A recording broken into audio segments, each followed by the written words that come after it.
Todas as vezes que nós organizamos um café filosófico, ou café com leitura, café literário, como sempre temos organizado, aqui na UFG e em outros lugares, temos um café para ser degustado.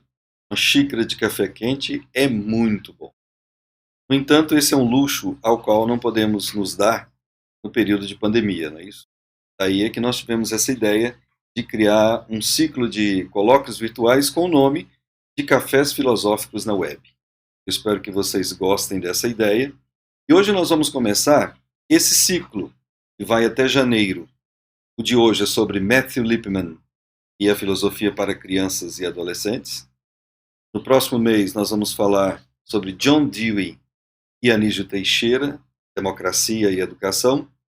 Em novembro falaremos de Nietzsche e o seu martelo da desconstrução da perspectiva pedagógica. Em dezembro, o foco é Jean-Jacques Rousseau, grande filósofo de Genebra, considerado o fundador da pedagogia moderna. E nós encerramos em janeiro o nosso ciclo com Schiller e a educação estética do homem. Espero que gostem. E hoje nós teremos como convidados 3 professores, renomados professores e conhecedores de Lippmann. O professor Dr. José Barrientos Rastrojo, da Universidade de Sevilha, qual esteve conosco aqui no ano passado. Fizemos um ciclo de oficinas muito boas. Temos também o professor Dr. Walter Kuan, que é outro especialista na área, conhecedor de Matthew Lipman, que é professor da Universidade Estadual do Rio de Janeiro. E a professora Rosana Fernandes, que nós conhecemos agora recentemente, também trabalha no campo da pedagogia em relação com a filosofia na Universidade Federal do Rio Grande do Sul. Bom, eu convido a todos para nós irmos ali para o nosso estúdio, um convite virtual, na verdade. Vou mediar este café a partir ali da minha biblioteca, do meu escritório. Vamos lá então? Espero que todos gostem do café de hoje. O tema Filosofia para Crianças, só para introduzir o pessoal que está a nos ouvir e não tem uma familiaridade com isso, foi criada pelo filósofo Matthew Lipman, dos Estados Unidos. Ele nasceu em 1923, foi professor em New Jersey e também na Columbia University e na Montclair State University, ou State College. E ele partiu da seguinte problemática, porque ele vivenciou aquela revolta dos anos 60, né, 68, viveu na França um período ali, passou um período na França, viu toda aquela movimentação, e segundo ele, toda aquela movimentação era um pouco irracional, por causa da destruição e etc. Para ele, os jovens e as crianças tinham uma certa dificuldade de pensar abstratamente, o que ele achava que era possível. Então ele criou um instituto chamado Institute for the Advancement for Children, lá nos Estados Unidos, com a ajuda de Ian Sharp, e depois essa tendência ganhou o mundo e veio para o Brasil, que ele criou na década de 70, e na década de 80 veio para o Brasil, e foi criado aqui o CBFS, que é o Centro Brasileiro de Filosofia para Criança. Quem criou foi Catherine Young, uma norte-americana que veio e esteve aqui conosco um certo tempo. O Instituto funcionou até 2010, depois foi encerrado. E o interessante, esse tema é interessante, porque parece que a partir dos anos 90 houve um declínio, né, no interesse da filosofia para criança. Não se viu muita aquele modismo, aquela influência toda nas escolas e etc. Quando nós criamos o nosso grupo ano passado, nós fizemos uma pesquisa, até o Diego que fez como iniciação científica, nós fizemos uma pesquisa para conhecer o estado da arte, da produção, tanto em tese, dissertações, livros, artigos, capítulos e etc. E a nossa surpresa foi que, em vez de ter diminuído o interesse para a filosofia para a criança, foi aumentar. Então, de lá para cá, até o ano passado, a produção foi maior. Então, nós temos um gráfico assim que mostra matematicamente que houve um interesse muito maior para a filosofia para a criança, e o que parecia que tinha desaparecido do mapa era aquele modismo. Então deixou de ser modismo, deixou de ser apenas uma discussão da sociedade, passou a ser uma discussão séria da academia, de pesquisadores. Então é sobre isso que nós queremos falar hoje, porque a filosofia para a criança ela desperta uma atenção muito grande, e é a questão que nós colocamos para os três que vão falar. E quando Lippmann escreve essas novelas, coloca o seu programa, né, e escreve algumas coisas interessantes, como, por exemplo, um dos principais livros dele é o Filosofia Vai para a Escola. E nesse Filosofia para a Escola, tem um trechinho aqui, traduzindo rapidamente, ele diz o seguinte, que os melhores historiadores, os melhores físicos, ou professores de inglês ou de outra disciplina, eles estão introjetando o conhecimento nos estudantes. Muito melhor seria se, em vez disso, eles fizessem um trabalho crítico com os estudantes. Está aqui. Ô Pepe, isso parece um pouco freiriano, então eu queria que você comentasse, falasse alguma coisa sobre isso, a proximidade dos dois, porque no Matthew Lippmann também me parece que ele não foge dessa ideia de pensamento crítico tal como Paulo Freire defendeu. Claro, ressalvadas as diferenças entre os dois, isso é óbvio. Então, coloca-se a seguinte questão para nós, né? Para que serve a filosofia para a criança? Enfim, ela é boa ou ela é ruim, né? Ele fala, por exemplo, o Lippmann fala aqui de Gardner, ele não cita nesse livro dele o Donald Schoen. Donald Schoen já era um norte-americano também que estava falando do pensamento reflexivo, mas ele cita Gardner. Para quem não conhece, o Howard Gardner é aquele que pensou as inteligências múltiplas, que as crianças têm capacidade de pensar criativamente e através de diversos tipos de inteligência. Então, quando ele coloca esses autores, nós estamos entendendo que esses autores estavam nas suas referências, na sua cabeça, ele leu tudo isso, então ele pensou contextualmente. Muito obrigado a todos vocês por estarem aqui, tanto a gente de Portugal, como a gente de Brasil, como ao resto da gente. Eu dizia que não sabia se isto era um café já ou um almoço, porque em Espanha e em Portugal é a hora do almoço, então temos decidido que não vai ser um pequeno almoço, não vai ser almoço, vai ser um brunch entre almoço e pequeno almoço. Y bueno, muy obrigado por estar aquí. Sobre todo, espero que podamos discutir, dialogar sobre todo esto en temas que muchos de vosotros pueden conocer probablemente mucho más do que eu. Por tanto, apenas voy a hacer unas sugestões.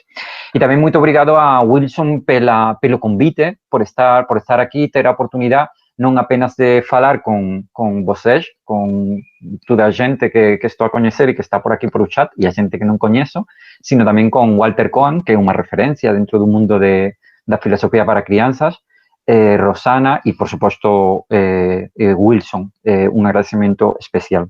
Cuando Wilson tinha dito que si quería estar dentro desta sessão, quando ele fez o convite, ele sabe que eu disse que não, e que não porque agora tenho muito problema. E ele diz, não faz mal, não há problema nenhum, apenas tem-se fazer uma apresentação de 15 minutos com os limites da filosofia para crianças. E é o que eu tenho feito. Então, vou tentar falar durante 15 minutos para fichar algumas ideias, algumas sugestões, não são teorias, e que depois possam abrir o debate com a gente. Então, aqui tenho uma pequena apresentação, uma ventana na janela, e vou tentar falar durante 15 minutos. Bom, quais poderiam ser, não tem de ser, mas poderiam ser alguns limites ou alguma forma de abrir a filosofia para crianças e a filosofia com crianças dentro do que estamos a viver mesmo agora. Eu vou falar de 6 limites, ou não sei se conseguirei, mas, bom, 6 ideias, ou 6 sugestões. A primeira é tentar introduzir pensamento alternativo além do pensamento crítico. Não quer dizer que não tenhamos pensamento, outros tipos de pensamento, mas, bom, eu acho que deveríamos de abrir outras linhas. Por exemplo, Walter Cohen tem aberto algumas. Segundo, eu acho que deveríamos falar... Conseguem ver o PowerPoint agora? Que alguém diga assim? Segundo, eu acho que deveríamos introduzir mais história da filosofia. non para ensinar historia da filosofía, mas para desenvolver novas metodologías de filosofía, por exemplo, fenomenología, hermenéutica, pensamiento adorniano, pensamiento comunicativo de Habermas, porque poden dar novas alternativas para facer filosofía dentro da filosofía para ou con crianzas. Eu acho que é tamén moito importante non facer filosofía para crianzas apenas desde un marco da filosofía eurocéntrica. Temos de pensar, por exemplo, por que non facer filosofía para crianzas desenvolvendo, por exemplo, un pensamiento Yanomami o desenvolvendo un pensamiento mapuche o un pensamiento náhuatl, ou seja, outras formas de pensar que normalmente non están dentro dun marco occidental. Temos de facer unha pesquisa máis rigurosa, non baseada en metodologías cuantitativas, ou seja, temos de seguir con metodologías cuantitativas, mas moitas veces olvidamos esa metodología cualitativa que tamén é moito importante dentro das pesquisas de filosofía para crianzas.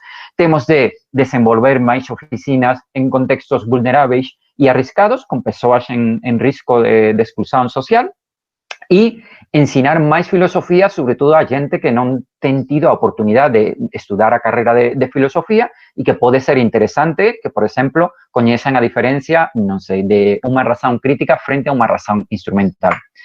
Primer punto, pensamiento alternativo. Eu acho que deberíamos de completar a razón crítica con actividades filosóficas non fundadas dentro de argumentación e dentro das preguntas. É importante desenvolver, como já temos feito, unha filosofía para crianzas baseada na argumentación e nas preguntas, mas, por que non, por exemplo, facer oficinas de filosofía para crianzas baseadas nas variações eidéticas de Husserl, que é unha teoría e é unha metodología específica de traballo. Ou, por exemplo, a un libro que recomendo moito e que non é moito coñecido na historia da filosofía, que é o libro de Carlson, O sentido do espanto ou do asombro. Non sei se a traducción é espanto ou asombro. En español é El sentido del asombro.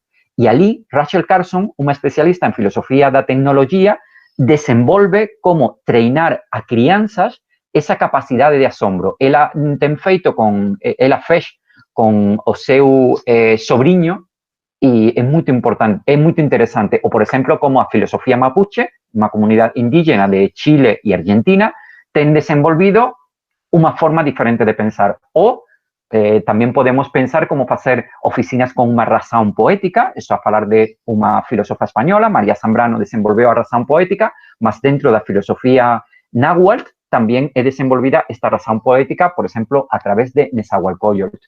Ou por que non unha razón musical? E, a través de oficinas de musicais, conseguir unha abertura de capacidades comprensivas e ou capacidades hermenéuticas musicais. Ou por que non facer oficinas na cual nós vamos a conseguir ouvir a natureza. E nesta liña, a filosofía Yanomami, os mayas, a filosofía da comunidade mexicana Tojolabal, son especialistas en conseguir abrir os sentidos a estas novas realidades, ou unha filosofía experiencial. O segundo punto é desenvolver máis historia da filosofía. Por que digo isto? Porque para mí, filosofía aplicada e tamén filosofía para crianzas desenvolvese en esta relación. O filósofo académico desenvolve esta idea, ou seja, é un filósofo que va a criar unha serie de conteúdos e va a desenvolver nas súas aulas unha serie de conteúdos que ten de ser estudadas pelo estudante.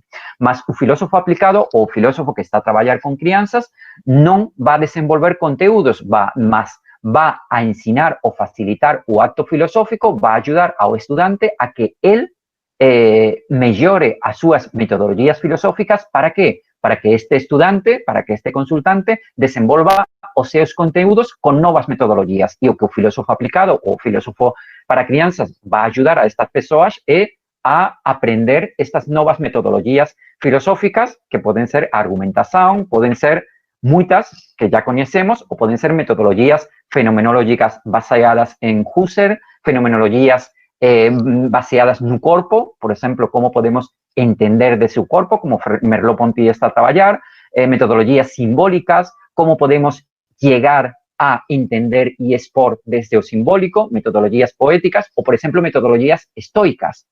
O que significa para un estoico pensar? o que significa para un estoico, por exemplo, Séneca ou Epicteto, que o pensamento non é apenas algo que facemos con a cabeza, mas algo que facemos con a vida. E o que significa que para conseguir comprender algunhas coisas, temos de treinarnos en certos exercicios. Aquí hai moitas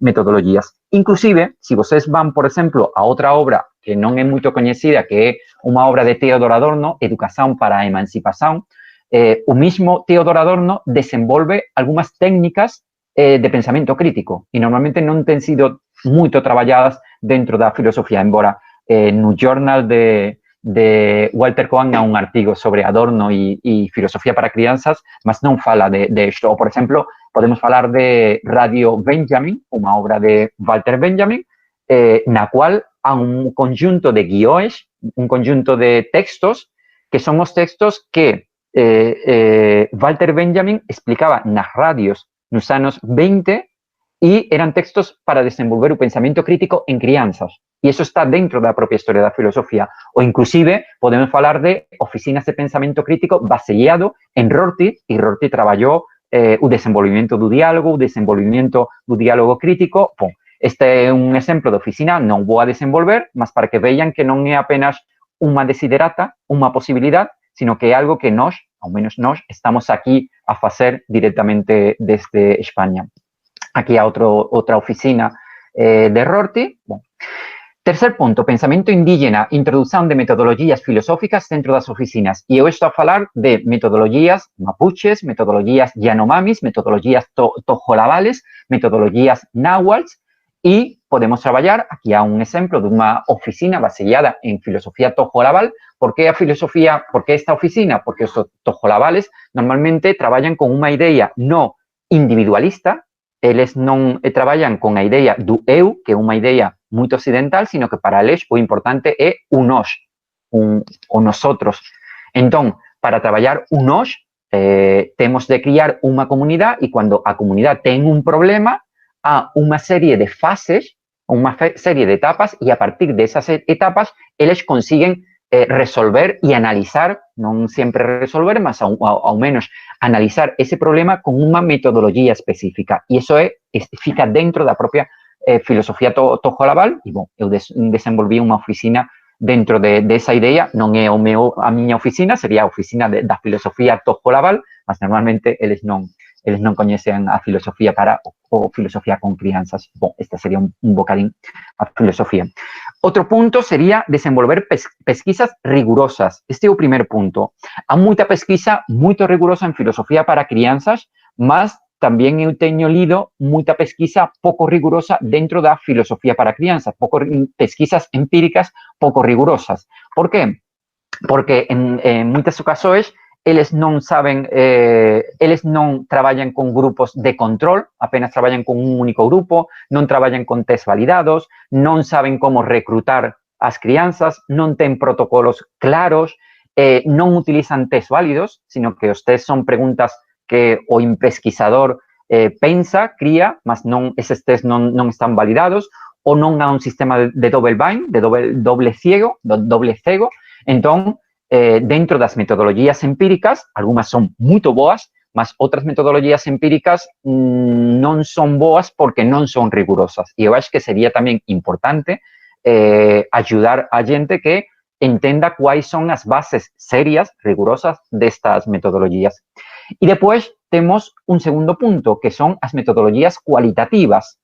Estas metodologías podemos falar desde técnicas de estudo de casos, e un estudo de caso non é simplesmente que eu estou con un grupo e eu vou describir ese grupo, sino que ten tamén un procedimento, unha metodología moito específica que ten de ser desenvolvida para que o noso traballo dentro desta metodología cuantitativa sella serio. Ou, imaginen, técnicas de pesquisa-ação, que é moito importante máis en onde vocês están a viver, no Sulamérica, que aquí en Europa. E eu acho que o pesquisador de filosofía para crianzas ten de coñecer quais son todas as bases desta metodología cuantitativa e cualitativa para que façamos pesquisas serias dentro de filosofía para crianzas. Embora, como digo, dentro do mundo cualitativo há moita boa pesquisa. Por exemplo, aquí en España, Félix García Morillón ten unha pesquisa cuantitativa moito boa, mas há moita gente, Matthew Lindman tiña as súas pesquisas e no grupo de Matthew Lindman había moita boa pesquisa cuantitativa. No entanto, eu acho que como filosofía para crianzas ten moito a ver con a educación, deberíamos desenvolver máis a pesquisa cualitativa, porque a pesquisa cualitativa normalmente é mellor para descubrir os procesos de desenvolvimento da educación. Mas para iso temos de coñecer o que é a diferenza de o que é un grupo focal, como ten de ser feita unha entrevista, certas metodologías importantes. Outra cuestión para mí importante sería incrementar oficinas nos contextos vulneráveis e arriscados. Non quere dizer que non teñamos ya experiencias, por exemplo, Juan Carlos Lago en España, o Luis Prieto, la Escola Libre en España, o Grupo Marfil en Colombia, con Víctor Rojas e outra gente, Laura, que están a traballar ali, ou, por exemplo, en Argentina traballou a Corinti, en Brasil, ali temos a posibilidad de un proyecto con Wilson e José Arimatea nunha escola, ou aquí en Sevilla temos traballado no bairro máis pobre de España, que fica aquí na miña cidade, e o proyecto Diógenes Infantil, mas non é apenas traballar con este colectivo, sería moito interesante porque vamos a conseguir descubrir que há unha forma específica de facer filosofía para crianzas e traballamos con este colectivo que van a pedir certas ferramentas que son diferentes a si traballamos con outros colectivos e eu acho que tamén é importante neste sentido desenvolver materiais específicos para estes colectivos.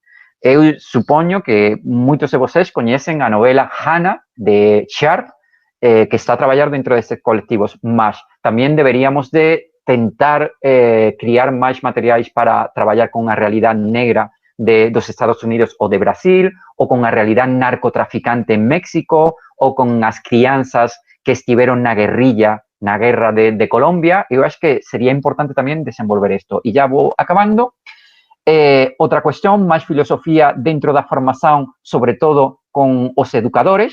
Por qué? Porque a filosofía é unha actividade crítica, non é filosofía para crianzas, non é facer aulas de educación para a cidadanía, que a educación para a cidadanía, a educación ética é moito importante, mas filosofía para crianzas non é dizer a gente o que ten de pensar, mas é facilitar ferramentas para que eles consigan pensar por eles mismos. E por veces, cando eu teño traballado con gente de filosofía para crianzas, moitas veces eu non vía dentro das oficinas unha formación en pensamento crítico, creativo, cuidadoso, sino unha formación en ideas e valores que ya estaban feitas antes. E nese sentido, eu acho que tamén é importante desenvolver dentro da xente que vai a estudar filosofía para crianzas estudos de filosofía e non apenas de Lindman, porque por veces para mí o que estou a ver é unha sorte de educación de Lindman aplicado e non de filosofía para crianzas con todas as metodologías que poden ser desenvolvidas dentro da filosofía, por exemplo, con Foucault, que ten sido traballado moito por Walter Cohen. Entón, para resumir, eu diría que para abrir o tema, suxestores para seguir a traballar dentro de filosofía para crianzas, desenvolver oficinas con un pensamento con novas racionalidades, desenvolver máis e estudar máis historia da filosofía para filosofía para crianzas, porque há moito material dentro da historia da filosofía. Cando falo de historia da filosofía, non falo apenas da historia da filosofía occidental, mas falo tamén de pensamento indígena, e nese sentido tamén o mundo indígena, as comunidades indígenas, ten moito material de outras formas de pensamento que ten sido despreciadas, que ten sido desprezadas por Occidente, por Europa, e ten de ser introducidas, desenvolver pesquisa rigurosa, formar, treinar a xente en as bases desta pesquisa rigurosa, tanto cuantitativa como cualitativa, e desenvolver esas oficinas en contextos vulneráveis. E tudo o que eu quería dizer, agora eu acho que vai falar Walter, mas se vocês têm algún comentario depois de comentarios, pregunta ou propostas de casamento, eu non teño ningún problema. Propostas de casamento pode ter algún problema a miña muller, mas aquí deixo a miña contribución. é também uma alegria estar com o Pepe Barrientos e com a Rosana. A Rosana está no frio de Porto Alegre e é uma potência da vida que mostra o que a filosofia compara crianças. Eu quero parar um pouquinho nessa denominação, porque eu fui convidado a uma mesa por Wilson que se chamava Limites e Possibilidades da Filosofia com Crianças e Adolescentes. E o Wilson, quando apresentou a mesa, não só não mencionou esse título, quanto que ele disse 3 expressões para se referir à mesa que são bastante diferentes do título, assim como nós fomos convidados. Ele disse: hoje vamos falar da filosofia para crianças. Depois ele diz: temos uma mesa sobre o método Lippmann. E depois ele diz: o tema de hoje é a filosofia para crianças. E eu pensei que era limites e possibilidades da filosofia com crianças e jovens.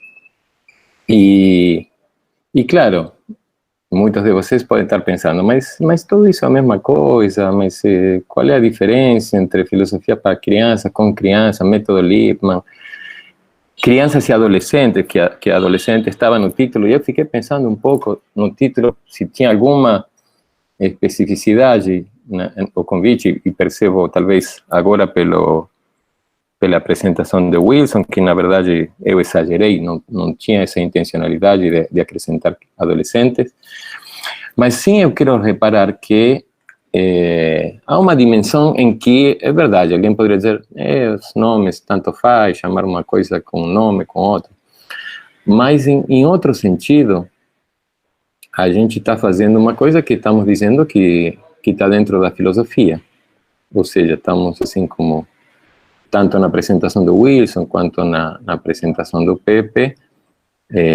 ficou claro que a pretensão é que nós estejamos fazendo algo de filosófico, algo de pensar. E o filosófico tem a ver com pensar com as palavras, sobre as palavras, nas palavras, e também como as palavras nos fazem pensar. Como às vezes nós pensamos nas palavras, mas às vezes as palavras pensam quando as pronunciamos e fazem pensar e convidam a pensar e também convidam a não pensar ou convidam a se relacionar de uma forma com o pensamento. Então, por isso que eu queria me deter um pouco, porque eu sinto que nós temos um compromisso com que nosso encontro hoje, e sempre, que falamos, que pensamos, que nos referimos ao que fazemos, tenhamos uma certa sensibilidade para o que estamos fazendo e chamando de filosófico. E eu acrescentaria de infantil também, porque eu acrescentaria que o que fazemos tem a ver também não apenas com a filosofia, mas tem muito a ver com a infância. E eu, ao longo do tempo, he preferido ou he tentado pensar muito na maneira em que chamamos o que fazemos, porque penso que isso é uma, como estava dizendo agora, uma dimensão fundamental do nosso trabalho.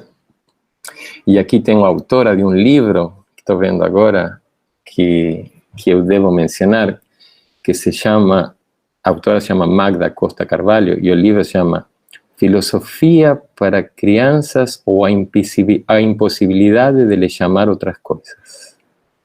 E parece que o início da sessão parece que corrobora esse título da Magda, porque parece que há uma certa impossibilidade, embora coloquemos no título Filosofia com Crianças e Jovens, apareceria que haveria uma certa impossibilidade de lhe chamar outras coisas, tanto que, embora coloquemos um título de outra maneira, quando falamos, parece que nos referimos como filosofia para crianças. E depois eu até posso passar o link para vocês se interessarem em baixar esse livro, porque é um livro que tem descarga gratuita, e eu acho que até posso, enquanto falo, colocar ele no chat, que vai ser mais fácil.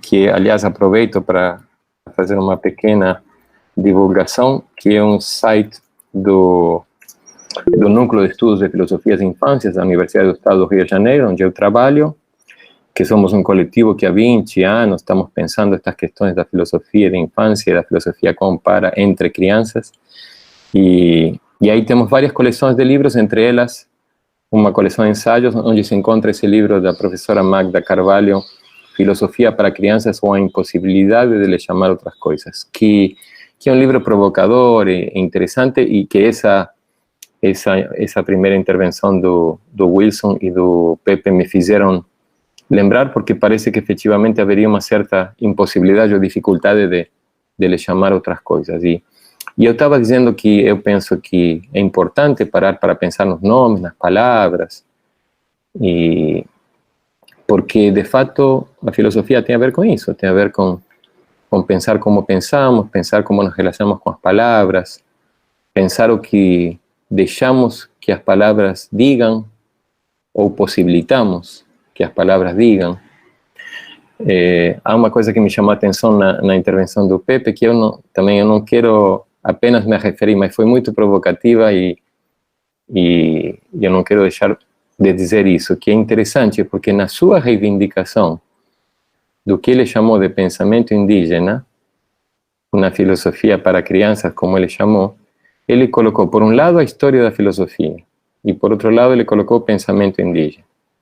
E ele disse, temos que ensinar história da filosofia. E quando ele falou da história da filosofia, ele falou de quem? Da história da filosofia que ele chamaria eurocêntrica, de Gadamer, de Adorno.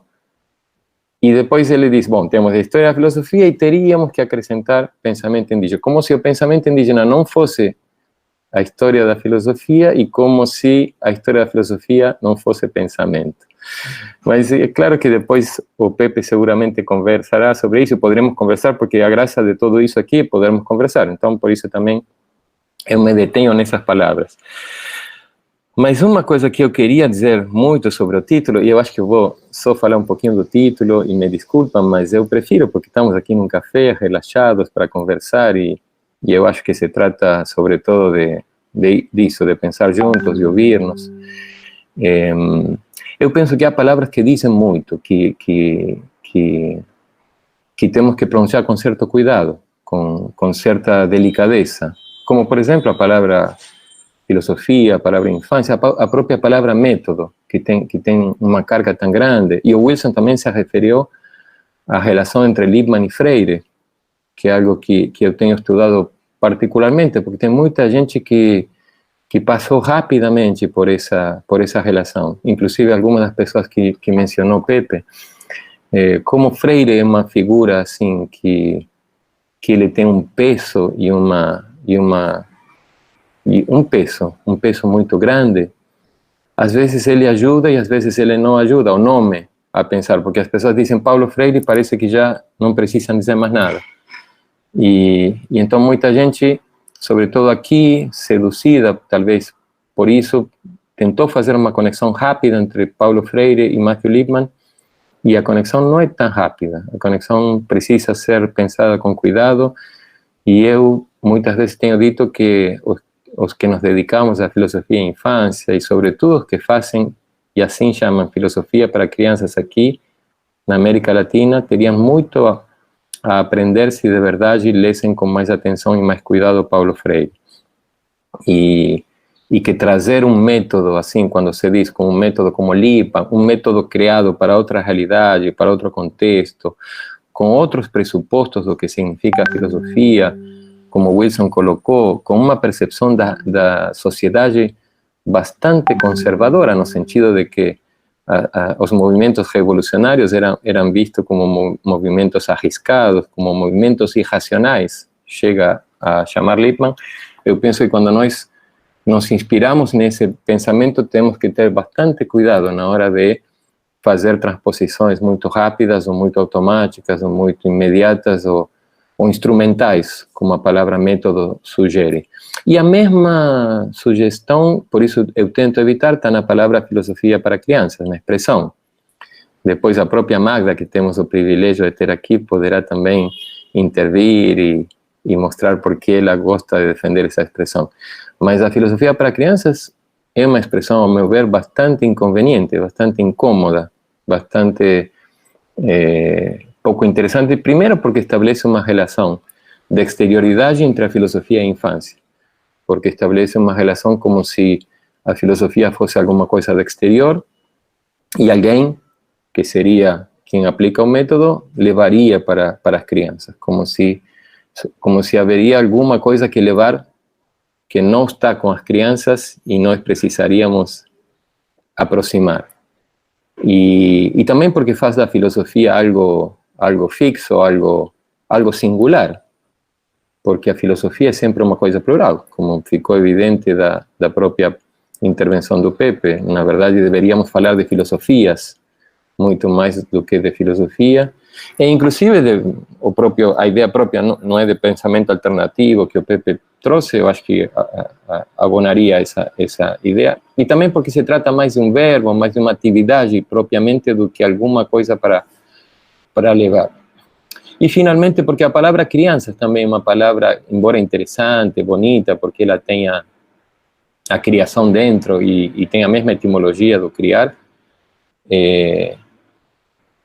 Inclusive, se nos inspirássemos em Paulo Freire com certa atenção, veríamos que, por exemplo, Paulo Freire é alguém que nunca escreveu nada para crianças, ou seja, não há um Paulo Freire para crianças, embora tenha escrito alguém uma biografia infantilizada de Paulo Freire. Na verdade, Paulo Freire nunca se ocupou da educação das crianças, mas Paulo Freire se ocupou da infância como uma condição para educar a pessoas de qualquer idade. Ou seja, para Paulo Freire, a infância não é uma etapa cronológica, não é sobretudo algo que nós educamos, mas ao contrário, é uma inspiração para educar. É algo que precisamos cuidar, escutar e, sobretudo, atentar. Coisa que a expressão filosofia para crianças parece um pouco afastada, porque parece que nós sabemos alguma coisa ou temos alguma coisa que precisamos levar para as crianças. Permita-me então apresentar. Eu diria que eu gosto muito mais, por exemplo, de uma expressão que chamaríamos filosofias em infâncias. De fato, o NEF, que eu falei anteriormente, nosso trabalho na UERJ se chama Núcleo de Estudos de Filosofias em Infâncias. Porque, por um lado, porque a infância extrapola e muito as crianças, porque se pode ser criança, e nós aqui no Brasil temos muitos exemplos disso. Se pode ser criança, se pode ter idade de criança e não ter nenhuma experiência de infância, nenhuma experiência infantil. E ao contrário, se pode ser adulto e com muitos anos e viver ou educar ou habitar infantilmente a filosofia. Então a infância parece uma expressão mais ampla, mais interessante, e talvez a infância em plural também, porque também, assim como não há filosofias, não há uma infância. E eu gostaria de dizer também que a filosofia que Lippmann propôs e que aparece na expressão filosofia para crianças, não apenas ela pressupõe uma concepção de filosofia, uma ideia do que seja filosofia, senão também pressupõe uma ideia do que é a educação, do que é a escola e do sentido que teria levar o que ele está chamando de filosofia para crianças à escola. E eu penso que é tudo isso que precisa ser pensado. Ou seja, eu penso que é uma condição para os que habitamos a filosofia. Vocês percebem que eu falei várias vezes essa expressão, habitar a filosofia. Que de fato eu penso que a filosofia é uma coisa que se habita, não uma coisa que se ensina ou que se transmite, ou que se passa, digamos. Então, nós que habitamos a filosofia, penso que o primeiro exercício aqui na América Latina, penso eu, na Espanha, na China, nos Açores, onde seja, eu penso que uma exigência primeira é encontrar nosso próprio lugar na filosofia, encontrar nosso próprio espaço. E, sobretudo, isso significa encontrar nossas próprias perguntas, porque nas perguntas onde nasce a filosofia, onde nasce o pensamento. E vejam que eu estou dizendo, é nas perguntas onde nasce a filosofia, ou seja, poderia dizer, é nas perguntas onde a filosofia encontra sua infância. É nas perguntas onde começamos a pensar. E se tem alguma coisa desagradável para transmitir, são as perguntas, porque o que interessa, na verdade, não é se... Muitas vezes se fala em filosofia para crianças, entre aspas, se fala, essa pergunta é filosófica, essa pergunta não é filosófica. E, na verdade, as perguntas não são nem filosóficas nem não filosóficas. Uma pergunta pode ser filosófica num contexto e pouco filosófica em outro. Uma pergunta pode ser filosófica num tempo e pouco filosófica em outro. E, sobretudo, o que interessa, penso eu, é a relação que estabelecemos com as perguntas. E como nós fazemos da pergunta um espaço para colocar-nos em questão, para perguntarmos, para questionarmos. Então, é isso que eu penso que é, sobretudo, a possibilidade que ficou um pouco esquecida, pero que estava no título do convite do Wilson. A possibilidade da filosofia nasce da possibilidade de colocar-nos em questão, de perguntar-nos por que fazemos o que fazemos, por que educamos da maneira que educamos, por que nos relacionamos com a filosofia e com a infância da maneira que nos relacionamos e por que queremos levar elas para a escola ou para onde queramos levá-las. Então, e também, por último, mencionei agora a escola e o tempo já agora sim que passou, mas não queria deixar de falar um pouquinho da escola, que é uma palavra que tem a ver justamente com o tempo, porque escola significa literalmente tempo livre, e escola significa também ócio, e nós sabemos que hoje, sobretudo no Brasil, mas em outros lugares também, muitos querem fazer da escola um negócio. E já Simão Rodrigues dizia isso 2 séculos atrás, o mestre de Simão Bolívar. Quem faz da escola um negócio faz uma anti-escola, nega a escola, porque a escola é ócio, a escola é tempo livre. E se se nega o tempo livre, se nega a escola. Não se pode fazer negócio da escola. A escola só pode ser pública, popular, de todos, entre todos. Porque a escola é não uma instituição, mas um espaço para, diríamos com palavras do Lippmann, para reunir a filosofia e a infância, para fazer filosofia infantilmente, ou para viver a infância filosoficamente, ou seja, para suspender o mundo e encontrar as perguntas que nos permitam colocar esse mundo em questão e abrir a porta para outros mundos possíveis. E agradeço muito, Wilson, Pepe, Rosana, e bora escutar a Rosana. Então, eu recebi o convite e olhei para ele de maneira bem escolar, assim, fiquei olhando para ele, tentando dar conta da solicitação, que era pensantes e as possibilidades dessa aplicação na perspectiva lippmanniana. Eu anotei, escrevi isso e fiquei muito tempo olhando para isso, sabe, Wilson? Tentando perceber como que eu poderia trazer ideias para pensar os limites e as possibilidades na perspectiva lippmanniana. E eu fiz uma eleição, eu escolhi 2 pontos que me são muito caros, que eu aprendi com o trabalho dentro da filosofia para crianças, né, Lippmann e etc., muitos anos atrás, e que me parece que ainda tem muitas ressonâncias no meu trabalho, que são o lugar do plano de discussão, as possibilidades e os limites disso que o Lippmann traz como plano de discussão, como a problematização da aula. Eu até peguei aqui as novelas para ver os planos de discussões, relembrar, e eu percebo assim, 2 limites. Se tu olha para as propostas que o Lippmann faz, se tu olha para o plano de discussão como algo a ser aplicado, pega aqui e segue a risca, então aí tem muitos limites e muitos fracassos também, porque aquilo que Walter falou, o plano de discussão, ele tem uma força muito grande, uma potência muito grande, quando as perguntas, as nossas perguntas, são as perguntas que o professor faz junto com aquele grupo. Esse grupo pode fazer perguntas. Então, se você faz um plano de discussão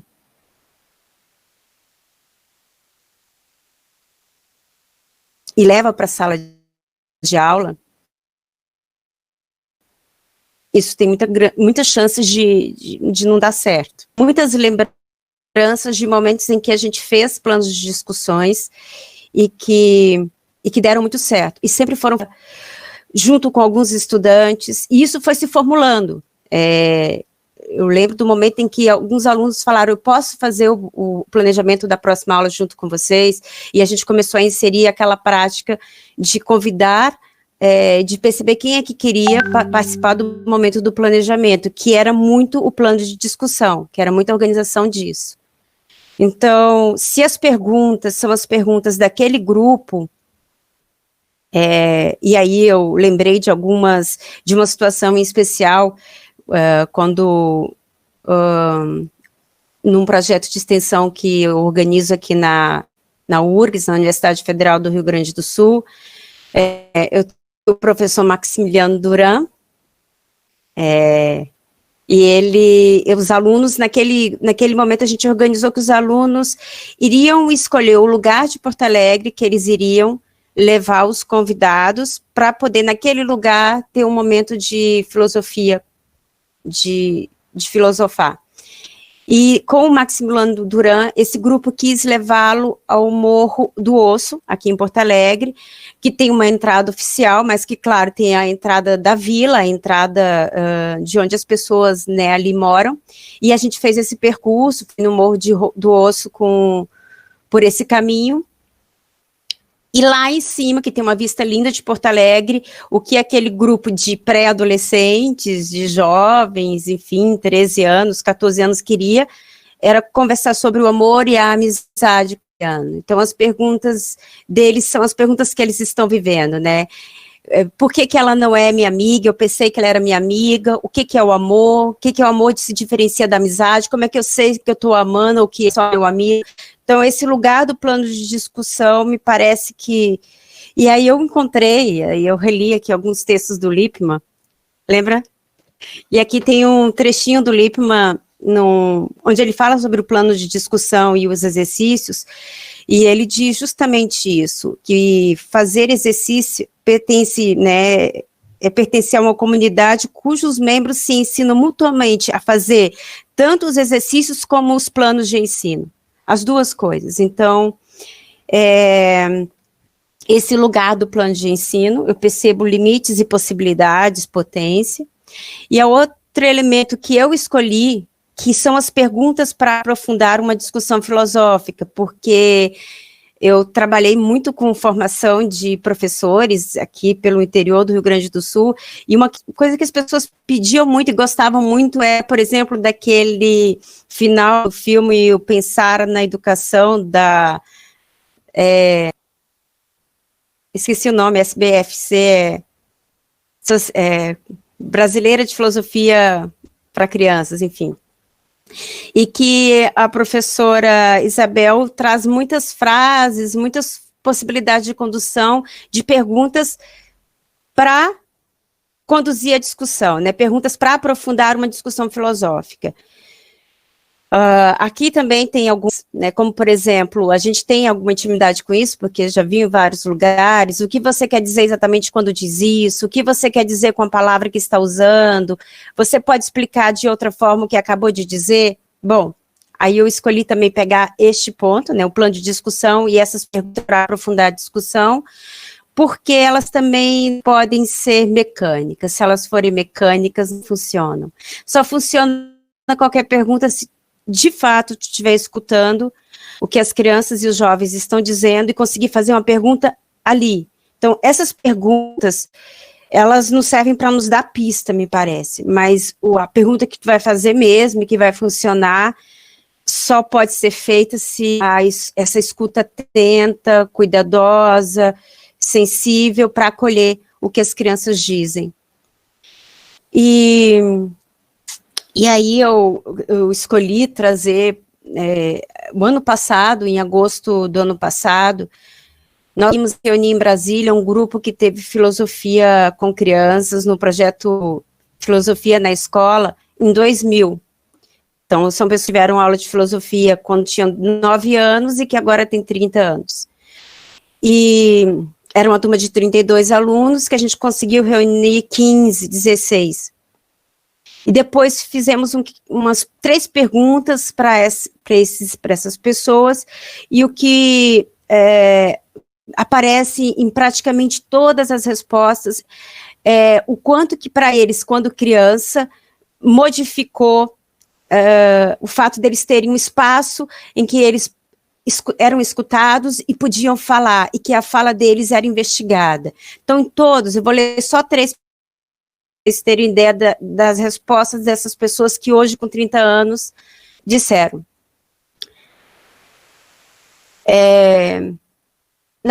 Mas tento, essa pessoa aqui, por exemplo, ela é professora hoje, ela diz, mas tento trazer essa minha experiência no CAIC de filosofia com crianças para a minha vida atual. E teve esses momentos junto com os meus alunos. Nos últimos anos, eu estava dando aula no 5º ano, então, assim, a gente sempre trazia essa voz do aluno, através das assembleias de classe, das discussões. E eu aprendi, quando criança, como que era importante ser escutada nas aulas de filosofia com crianças. Uma outra pessoa disse, as lembranças que eu tenho da filosofia são as melhores possíveis. Eu acho que foi a única vez na história da educação para crianças que uma disciplina de filosofia era mais esperada durante a semana do que educação física. Você via os meninos o tempo todo doidos para jogar futebol, só que eles preferiam ir para a aula de filosofia, e era assim para mim também.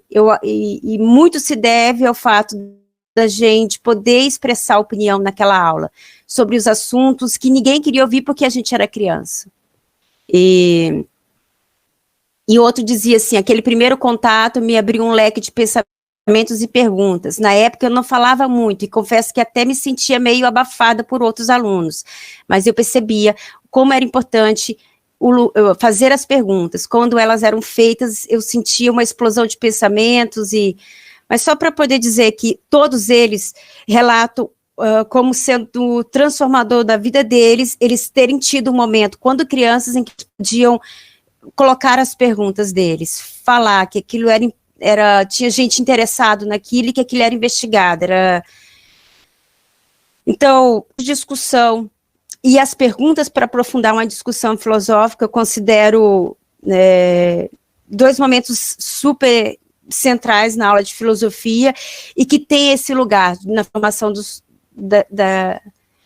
das crianças, né, na nossa formação, que é o de se envolver com o que as crianças dizem, o que elas dizem, né, as perguntas, essa relação de experiência com as perguntas, com a expressão do pensamento, elas aprenderem a dizer a palavra, a pergunta que elas querem dizer, e etc. Esse lugar, esse espaço-tempo na escola para esse exercício. E o Lippmann traz isso nos textos dele, né? Tanto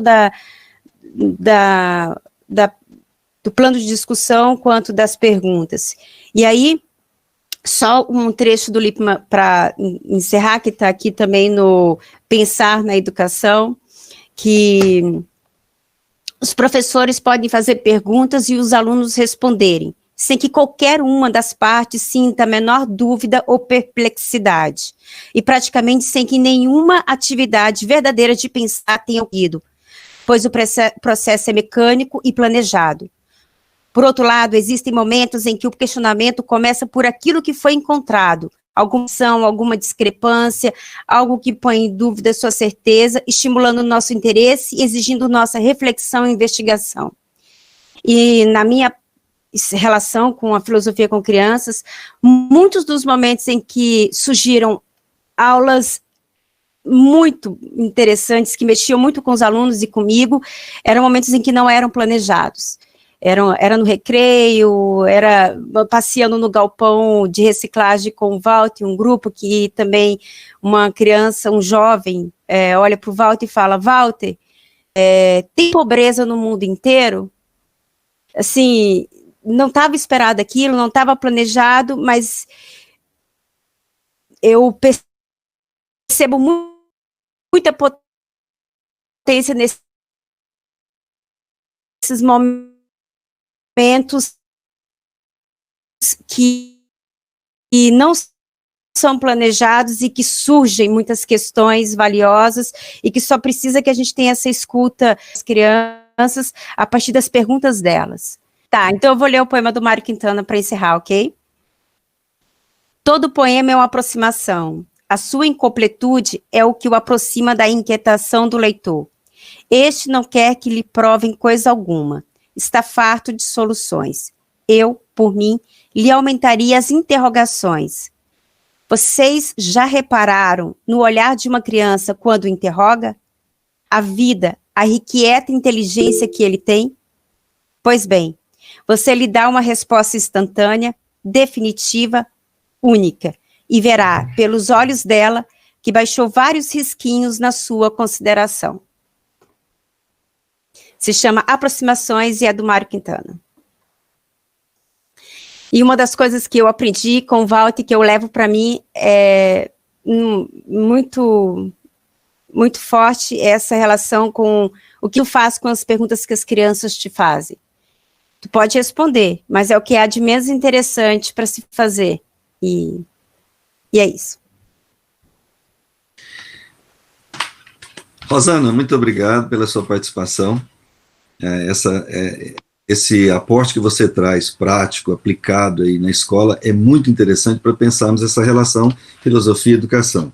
Porque o nosso grupo, ele é basicamente de filosofia, mas ele está dentro da faculdade de educação. Então, é quase que necessária essa ligação, essa relação de pensarmos a prática na escola. Isso. Eu vou passar agora para Ana Maria Siqueira, que ela faz parte do nosso grupo de pesquisa, e depois para a Bruna Pico, que também faz parte do nosso grupo de pesquisa.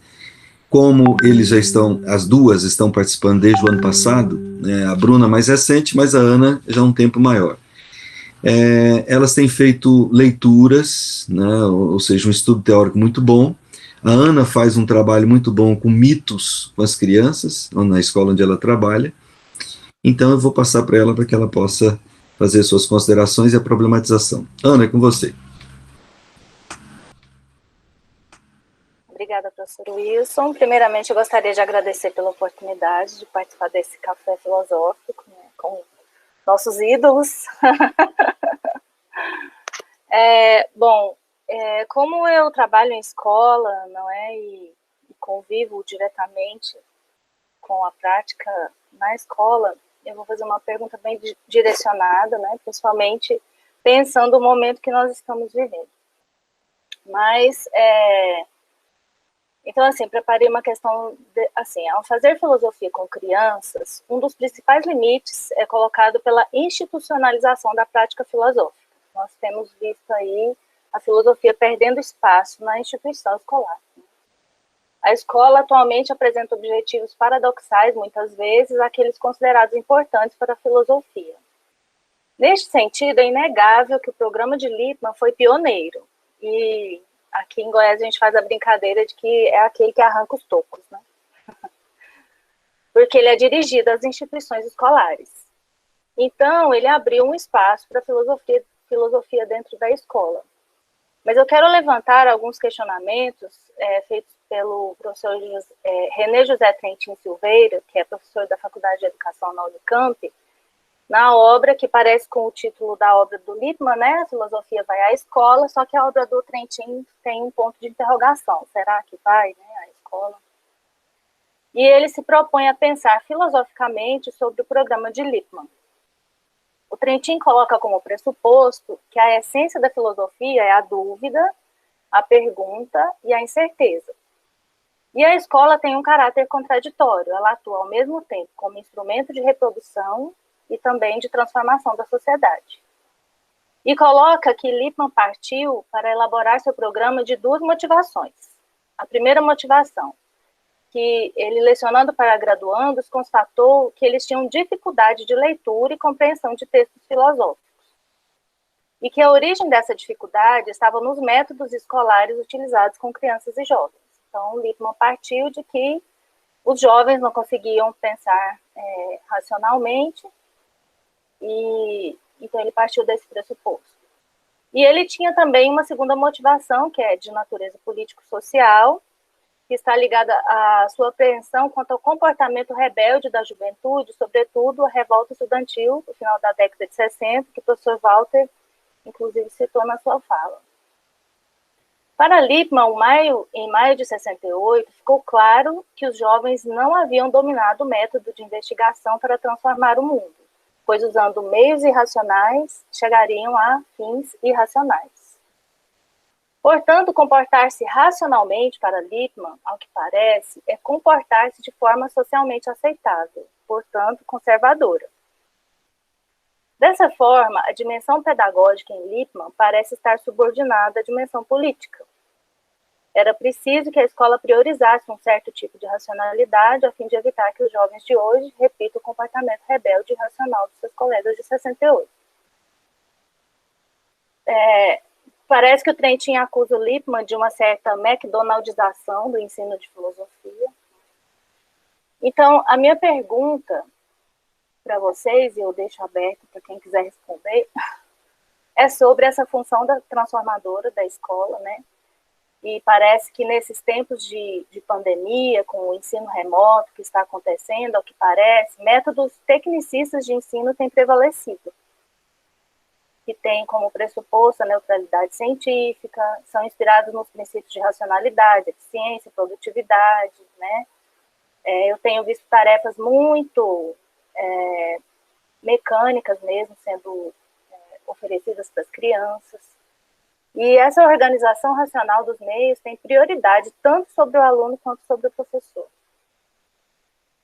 E até mesmo pelas necessidades do momento, mas eu queria saber de vocês, o que vocês pensam sobre o futuro do ensino de filosofia e particularmente da educação no geral após esse tempo que estamos vivendo. Eu acho que é uma boa questão de como trabalhar com filosofia com crianças em gente que não sabem ler, que não sabem pensar ou que não têm capacidades críticas. Mas este não é apenas um problema da infância. Nós estamos, como vocês sabem, muitos de vocês sabem, nós estamos a trabalhar em prisões. E em prisões, a gente que não sabe ler, que não tem capacidade crítica, que tem sido manipulados por um narcotráfico, e a situação não é a situação como na infância, é muito pior. Por quê? Porque já criaram uma estrutura mental que tens de destruir ou de construir e depois tens de construir e depois podes construir a partir de ali. Quando estás a trabalhar com crianças, por vezes essa formação não é tão forte. Então, em prisão, muitas vezes a situação é mais complicada, inclusive em prisão, se desenvolve seu pensamento crítico, pode ser peligroso não apenas para a gente, mas pode ser peligroso para o filósofo que está a trabalhar ali. Por quê? Porque, por exemplo, a gente que começa a questionar por que está a consumir droga. Droga se diz? Heroína, cocaína, e isso é muito perigoso para nós. Já tentaram atentar contra as nossas vidas em alguma parte. Mas também eu acho que isto é muito importante para a filosofia, porque se com os meus alunos e alunas, eu digo que se alguma vez, como filósofo, não conseguiste que uma pessoa tentasse matar-te, algo não está bem. Alguém tem de ter tentado matar a você por fazer filosofia. E isso é muito importante, que vocês consigam que, metafórica ou realmente, alguma pessoa consiga matar a vocês. Porque ali vocês estão a fazer algum dano crítico e essa é parte da base do pensamento crítico. Não tem de ser literalmente, mas pode ser metaforicamente. Alguma pessoa que diz que vocês não têm de dar aulas de filosofia para crianças ou aulas de filosofia. E eu acho que isso é importante, que consigam que alguém queira matar a vocês. A produtividade. Eu acho que, como dizia Walter, temos de pensar nas palavras. E a produtividade é um conceito vinculado com o marxismo, com o marxismo, com o comunismo.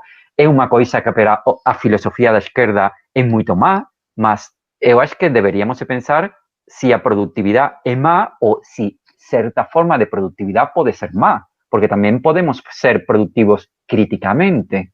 E uma produtividade de pensamento crítico é possível que não seja tão má. Ou sim, não sei.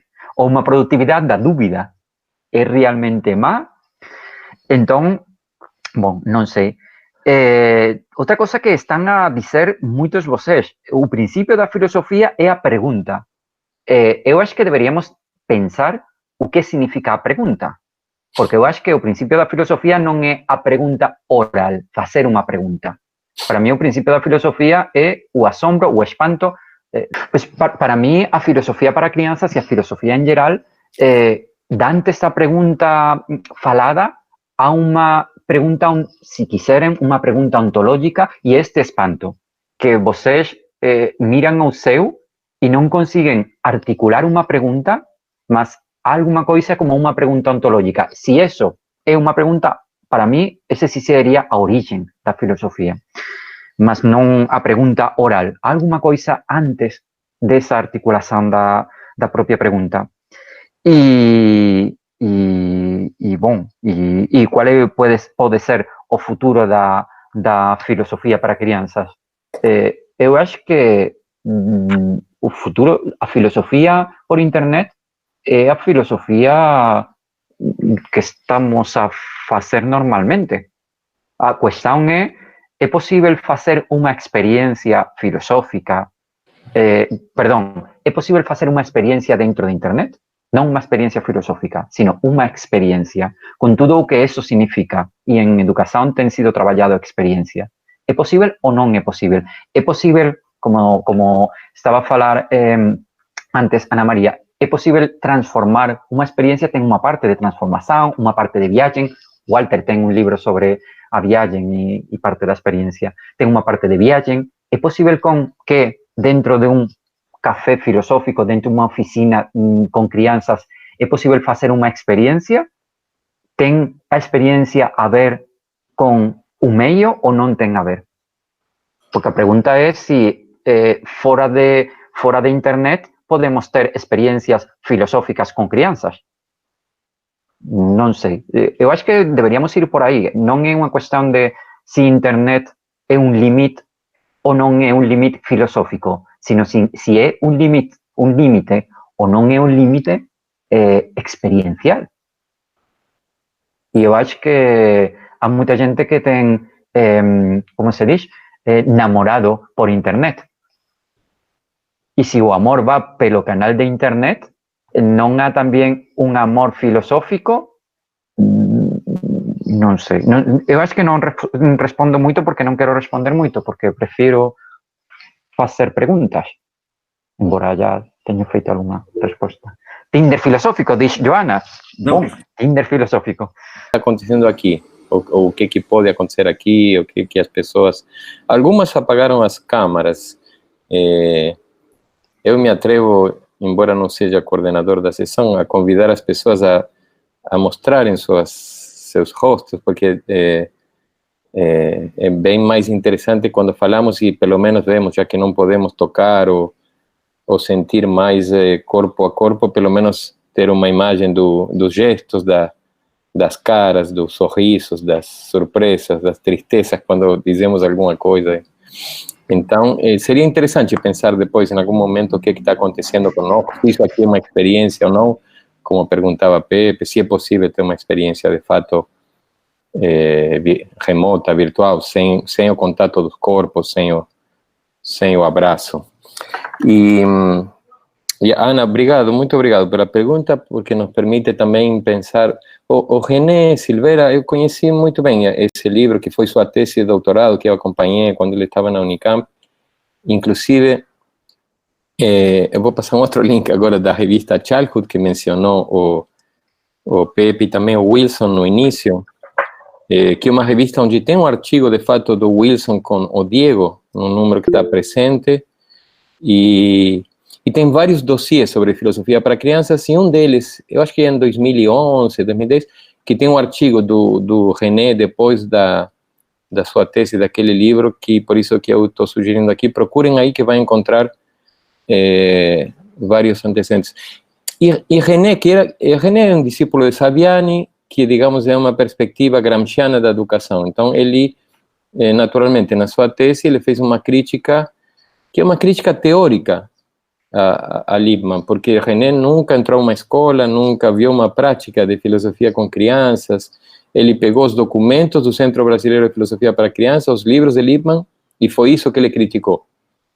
Então, não estou dizendo que isso seja mais ou menos, mas só estou contextualizando a crítica. E ele nunca teve um interesse em ele próprio, por exemplo, fazer filosofia com crianças, ou não, digamos, ele ele fez isso como um estudo doutorado, como um trabalho teórico, e eu acho que é muito valioso, porque permite, de fato, perceber alguns limites e contextualizar ideológica e politicamente, como você fez também naquele texto que nos leu, e que é importante para pensar a proposta de Lippmann, e também ele fez isso num momento em que ainda o centro, talvez no contexto que o Wilson citou antes, era o início dos anos desse século, né? Mais ou menos há 20 anos, um pouquinho menos, em que era tinha uma certa força do centro brasileiro, com seus centros regionais. Então tinha o centro de Campinas, René de Campinas, e o trabalho dele lá. Então, em muitas escolas, sobretudo particulares, promocionando que ensinavam inglês, informática e filosofia para crianças, ou então que filosofia para crianças chegava na China, como chegava primeiro McDonald's, depois Coca-Cola e depois filosofia para crianças.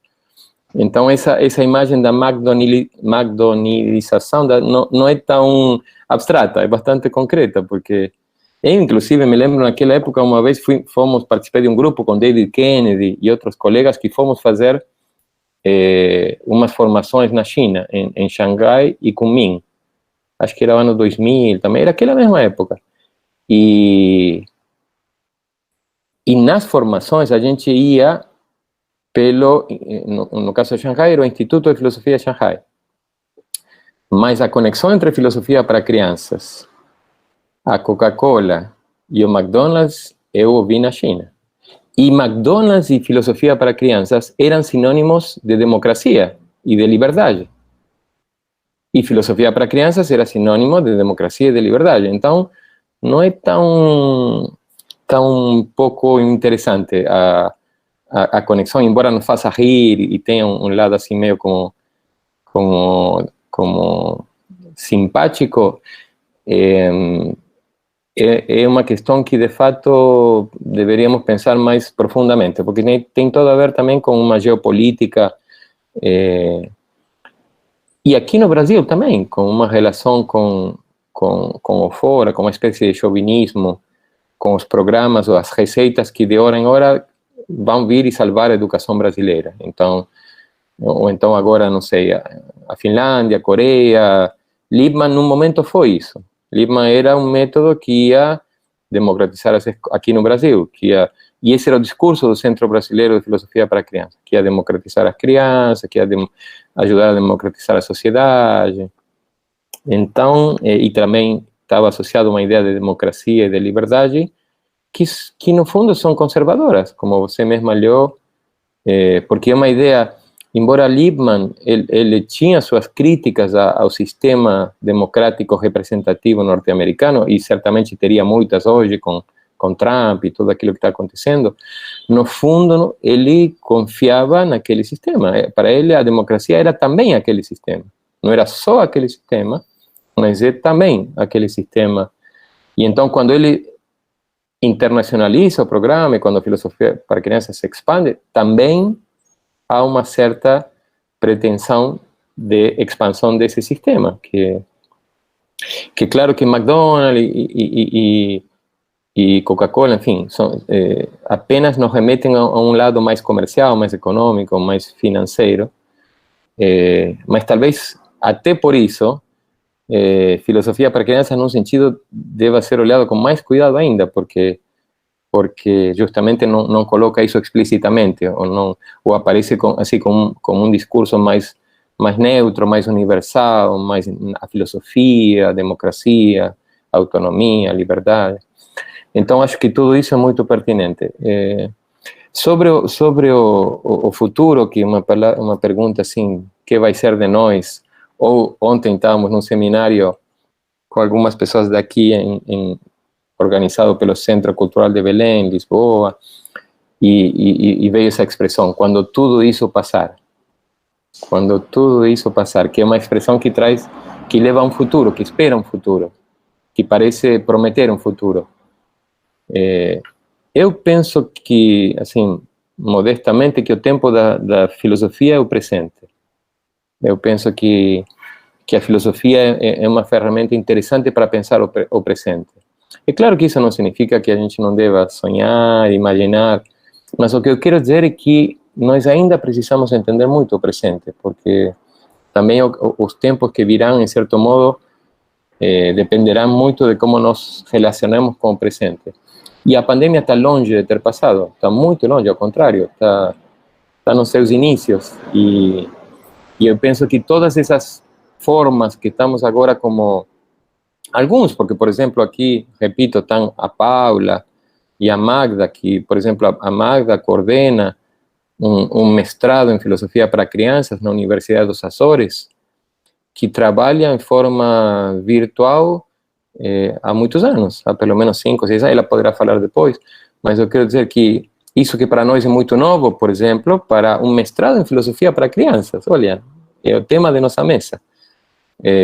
Já acontece há vários anos, em parte, claro, porque os Açores são um arquipélago maravilhoso, mas um pouco distante, então se fosse presencial, seria muito difícil as pessoas acessarem. Não foi por uma pandemia, foi por uma condição geográfica, talvez, mas e funciona muito bem, e é um programa excelente, e já leva 5 anos, não é? Mas também ele tem 2 encontros presenciais por ano, ou seja, ele não é apenas virtual, e certamente Magda poderia dizer que sem esses encontros presenciais, não sei se o mestrado seria o que é, ou que eles também conformam uma dimensão fundamental. Nós fazemos, por exemplo, aqui no NEF, no Núcleo de Estudos de Filosofia de Infância, fazemos formações em filosofia com crianças, filosofia em infâncias, há muitos anos. Tivemos a honra e a alegria de termos ao Diego numa delas na Ilha Grande, fazemos ele na Ilha Grande, e veja só, a gente precisa sair da cidade, precisa sair do continente para encontrar as condições para uma experiência de pensamento filosófica. Para nós já não é só importante o corpo ou a presença, não, é importante também esquecer um pouco o celular, sair da cotidianidade, das exigências, interromper essa lógica, esse tempo cotidiano que nos puxa para muitas coisas. Precisamos criar condições de espaço e tempo singulares para tentar encontrar-nos para experiências de pensamento. Então, imagina se já era difícil, ou é difícil para nós, na voragem de uma cidade, de um contexto urbano, imagina agora que, ou seja, a pergunta do Pepe é muito, muito importante, se de fato é possível a filosofia assim, desse jeito, como estamos agora falando, se é possível uma experiência de pensamento. E uma pergunta, não no sentido assim da pergunta literal, da formulação de uma pergunta, mas o que eu dizia anteriormente, desse ato de relacionar-se com uma pergunta, de deixar que uma pergunta nos atravesse, de isso que está acontecendo agora na tela, esses olhares, esses rostos que estamos vendo, se isso pode chegar a nos afetar de alguma forma, para que de fato algo nos transforme, nos afete. Então, eu diria que ainda, ou sobretudo, eu gostaria muito que falássemos do presente, e temos muito a falar sobre o presente, e claro, no Brasil é com muita preocupação, porque quando Diego disse que, quando Pepe, perdão, disse que suspeitava se alguém se dedicava à filosofia e nunca ninguém tinha querido matá-lo, eu levei um susto, me preocupei muito, porque aqui a coisa está literal, ou seja, aqui a coisa é perigosa, porque estamos com um governo fascista, com um governo necropolítico, que tem feito da pandemia um instrumento para sua política da morte, literalmente. Então, acho que é tudo isso que precisamos pensar, e esse presente tão em muitos sentidos assustador, tão preocupante que vivemos no Brasil, que tomar a filosofia, ou isso que estamos chamando de filosofia, nos ajude a pensar junto com pessoas que habitam diversas idades. Obrigado, Walter. Rosana, por favor, as suas considerações. Oi. Ana Maria, né? Eu fico pensando que tanto no presencial quanto no online, e aí não importa muito, nós podemos ter aulas e encontros muito da ordem da relação bancária com o conhecimento, com a filosofia, com o que quer que seja. Como no presencial, no online, as duas possibilidades de encontro online e presencial pode ter isso, uma aula com essa relação bancária ou não, uma aula com essa relação que o Walter fala, de experiência, de encontro. Então, eu fico só um pouco incomodada com esse discurso de considerar novidade, inovação, essas tecnologias, essas escolas que se ajustaram tão rapidamente, e eu vejo tanto aulas muito interessantes, quanto aulas. Então, não dá para dizer que uma coisa ou que outra. Agora, eu tenho me interessado muito em observar e ir registrando isso que acontece, que é a internet que cai, a gente entra numa sala que não é aquela sala, e entra na outra sala, o áudio que chega com uma muito grande, a imagem que trava, tudo isso está acontecendo, e eu fico olhando para isso um pouco assim, é isso, as temporalidades todas, as formas de temporalidade de uma aula, né, as crianças que interrompem o professor, qual que é a mesma página? E como é que é mesmo o 21? Eu estou com uma filha que não sabe ainda, ela não foi alfabetizada, e o professor fala, página 21, e as crianças perguntam, mas como que é o 21? O que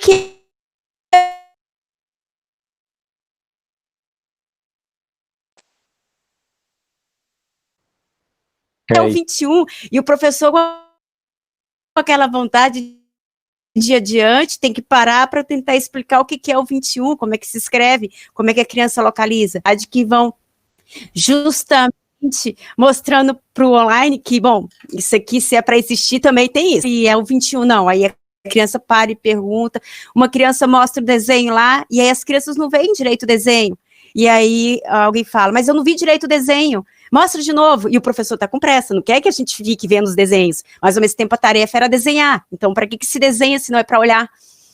Então eu gosto disso, eu estou gostando de acompanhar esses atrasos, sabe, esses retardos do sistema, que vão mostrando para a gente uma outra relação com tudo isso.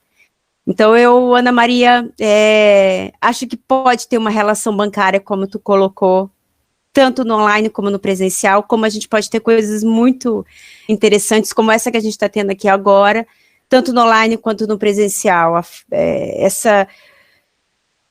Bom, era isso. Ok, Rosana, obrigado. Vamos passar para Bruna. Bruna Bacico, está nos ouvindo? Para você fazer suas considerações rapidamente e direcionar sua questão para um ou aos três. Bom dia a todos. Eu agradeço a oportunidade de estar junto com esses tão especiais e especialistas, mas também que nos transmite que ainda estão na infância, né? Então, Walter, Pepe, Rosana, quero colocar as palavras que foram pertinentes da apresentação de vocês e uma pergunta que é para todos, uma problematização.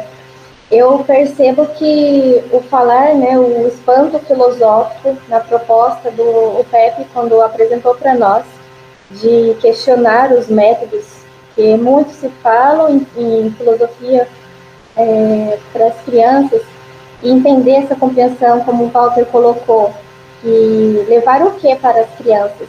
Nós, como filósofos, temos essa responsabilidade social de estar junto com as crianças e não deixar de fazer junto esse processo. Então, eu agradeço, aprendi muito com vocês hoje e aprofundei um pouquinho mais para a gente poder ter mais maturidade para conversar esse assunto e inserir também, que é o ponto que eu quero colocar aqui para nós, e dirigir a problematização para vocês, que é a questão das famílias.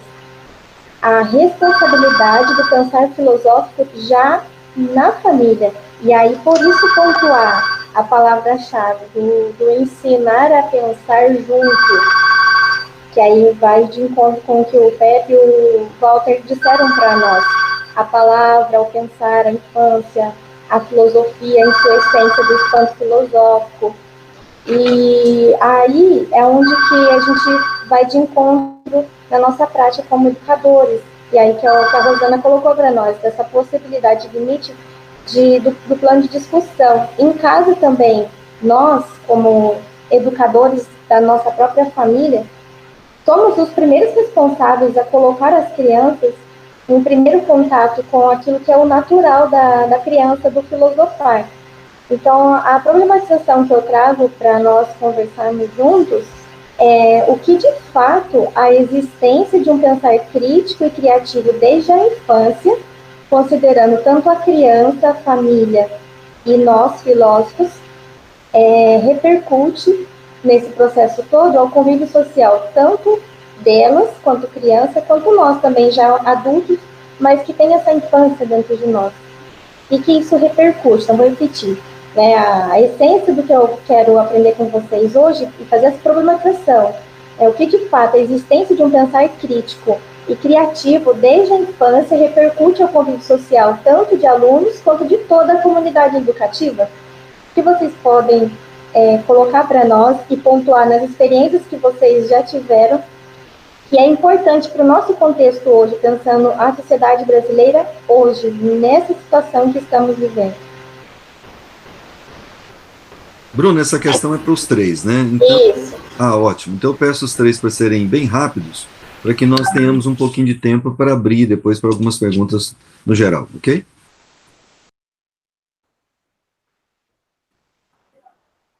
Eu posso começar para poupar ao Pepe do peso de ter que começar sempre. Agradeço, Bruna, a pergunta. Gostei mais do especial que do especialista. Gostei mais quando você diz que somos especiais do que especialistas, porque especial significa singular e significa que tem alguma coisa que faz uma diferença, ou traz uma diferença. E especialista é um termo que, infelizmente, está usado como para desqualificar e qualificar, como dizendo, tu és especialista, pode falar, tu não és especialista, não pode falar.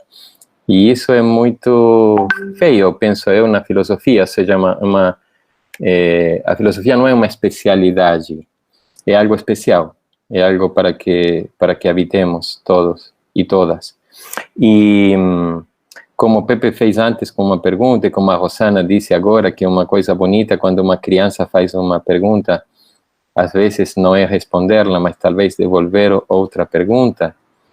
Eu, como considero, Bruna, que tu és uma criança no bom sentido filosófico de uma vida curiosa e inquieta, eu vou te devolver outras inquietações, que tua pergunta me faz pensar outras perguntas. Porque tu sabes também que quando perguntamos uma coisa, deixamos de perguntar outras e afirmamos algumas. Então, eu perguntaria, o que tua pergunta afirma e não pergunta? O que afirmamos quando perguntamos o que é a presença de um pensar crítico e criativo dentro de nós, trazido pela filosofia, repercutiria Ou seja, significa que sem a filosofia não há pensar crítico e criativo? Ou significa que a presença de um pensar crítico, que a filosofia é como se fosse uma responsável, uma especialista de um pensar crítico e criativo? Ou significa que... O que imagem da filosofia há por trás disso? Porque a filosofia, pergunto, não teria a ver com escutar o que as crianças pensam antes de pretender corrigir ou fazer que elas pensem segundo nós pensamos que elas não pensam? Ou seja, o que significa, no fundo, penso que a pergunta que está por trás é o que significa ensinar a pensar, ou se é possível ensinar a pensar, ou se a expressão ensinar a pensar é conveniente. Não, eu tenho sido muito crítico o Centro Brasileiro aqui de Filosofia para Crianças se chamava Educação para o Pensar. E eu acho que isso é uma afronta ao pensamento. É uma afronta as pessoas dizer que tu vais fazer elas pensarem, como se elas precisassem de alguém para pensar, como se tivesse os donos. Claro que os donos do pensamento nunca se dizem que são donos do pensamento, porque isso é uma coisa muito incômoda. Eles vão dizer que não, na verdade eles estão querendo que elas passem de um pensamento ingênuo a um pensamento crítico, ou que elas passem do senso comum à consciência filosófica, como se chama o livro justamente do Saviani, que mencionamos antes. Vocês conhecem esse livro tão vendido, né? Educação, do senso comum à consciência filosófica.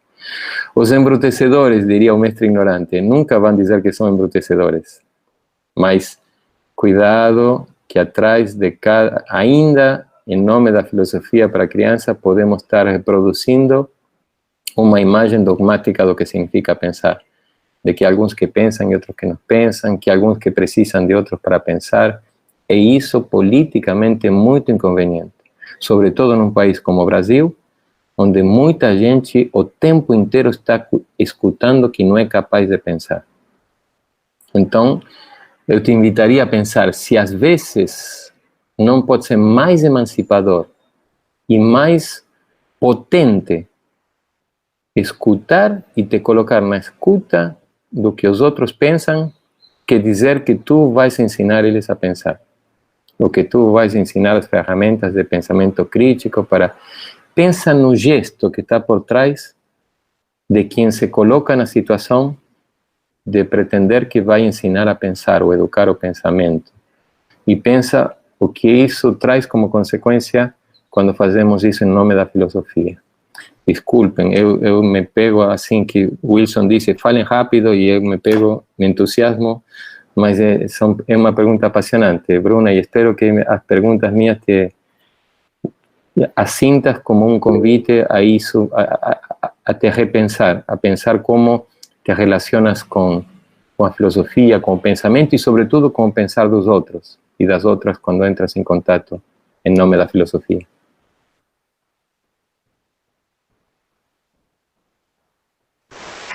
Valeu. Bom, eu também ia a dizer duas coisas. Eu também não gosto de especialista ou de alguma palavra assim. Eu prefiro que vocês saibam que, sobretudo, eu sou um anormal, com toda a carga pejorativa que tem a palavra anormal, sobretudo na nova normalidade, que agora é a moda. Eu acho que, sobretudo, temos uma oportunidade de ser anormais e é um pensamento revolucionário, mas não deveria ser um pensamento revolucionário, deveria ser a normalidade dentro da filosofia, ou seja, a normalidade da filosofia é ser anormais. Então, eu acho que isso é importante. E ser anormais, eu acho que significa, em grande medida, fazer perguntas. E eu não pensava, em parte, pensava num pensamento crítico, e para mim é questionador também, nos últimos anos, se desenvolver pensamento crítico não é uma forma de introduzir ideologias dentro da nossa sociedade, porque o pensamento crítico é parte desse passo do mitos a logos, e dizer que o logos é mais importante do que o mitos, e dizer que o pensamento lógico é mais importante do que o pensamento mítico, narrativo, simbólico, outros tipos de pensamento.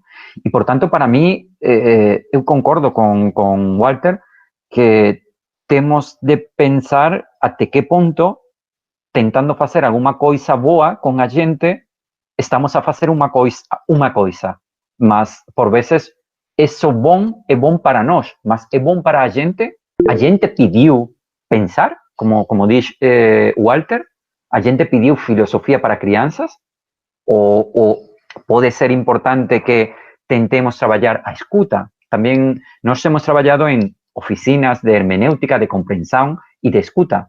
E o que tentamos fazer simplesmente é escuta. Nos últimos anos eu trabalhei, nos últimos meses, trabalhei nos objetivos do desenvolvimento sostenível, que é a parte das Nações Unidas. Mas este desenvolvimento para quem? Desenvolvimento para quê? Para criar consumidores, porque um dos pontos dos objetivos do desenvolvimento sostenível é criar consumidores sosteníveis, mas criar consumidores. Então, para mí es importante. Y eu ia fazer também uma pergunta. O que é uma família? Porque por vezes pensamos que uma família é uma coisa estável, mais ou menos. As crianças têm os seus pais e pensamos que a família pode ser o pai, a mãe, o pai e a mãe, o avô, e já ali temos uma ideia muito fechada. Mas por que um pai e uma mãe? Por que não dois pais ou duas mães? Ou se vocês trabalham com crianças em bairros muito pobres, podem ter a seguinte situação que nós tivemos. Nós começamos a trabalhar com um grupo, nesse grupo havia uma criança que falava muito, com muitas boas ideias, e uma semana chegou essa criança e deixou de falar. E não sabíamos o que acontecia com essa pessoa. Falamos depois com os educadores e disseram, bem, que vou explicar o que aconteceu. O que aconteceu é que essa criança tinha a sua mãe, o seu pai, com muitos problemas, mas a sua mãe e o seu pai, e no mesmo dia chegou a polícia. Chegou a polícia por quê? Porque o seu pai tinha matado a sua mãe, portanto a criança ficou sem a sua mãe, e segundo, o seu pai ficou detento dentro de prisão. Então, numa semana, esta estrutura estável que normalmente fica em filosofia para crianças mudou. Esta é a razão pela qual eu digo que pode ser um desafio trabalhar em contextos de vulnerabilidade dentro de filosofia para crianças.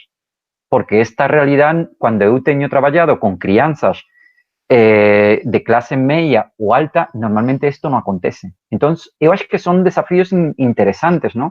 Saber o que significa trabalhar com uma família, como dizia Walter. Dentro das perguntas de Bruna, que eu acho que são muito importantes e muito interessantes, há pressupostos, e um pressuposto é o pressuposto de que a família é estável e a família existe. Mas o que significa a família? E eu acho que seria outra categoria. Walter tem trabalhado muito a categoria filosófica de infância, mas por que não a categoria filosófica de família? O que significa a família dentro da filosofia? O que significa uma família filosófica dentro da filosofia? Ou, por exemplo, nos últimos anos eu estou a trabalhar a categoria prisão, anos não, nos últimos meses, eu estou a trabalhar a categoria de prisão dentro da filosofia. O que significa ficar preso dentro da filosofia? O que significa a liberdade dentro da filosofia? O que significa estar detento ou morrer dentro da filosofia? Então, eu também tenho mais perguntas que respostas, e a primeira seria, bom, deveríamos trabalhar com a família dentro da filosofia para crianças, com crianças? Sí, obviamente, mas o problema vem quando temos de decidir o que significa a família para essa criança. É dar um salto se diz em brasileiro, salto atrás. É a ideia de Heidegger. Vamos a dar um salto atrás dentro da pergunta. Porque podemos dizer, bom, vamos a fazer um programa para trabalhar com as famílias. E se não há famílias? E eu acho que é uma pergunta interessante. O que significa a família? Não apenas começar a trabalhar com a família, sino o que significa família em filosofia para crianças é importante. E se é importante, se essa pessoa não tem uma família normalizada, sino uma família anormal, como nós, como os filósofos que somos anormais, debemos trabalhar, não devemos trabalhar, por que devemos trabalhar? Por que devemos introducir a família? Dentro da pedagogia está essa ideia. A educação não tem de ser feita apenas com o estudante, o aluno, tem de ser feita com a família e com a escola. ¿Por qué? Sería una pregunta, ya que estamos num café. ¿Por qué trabalhar con o sistema?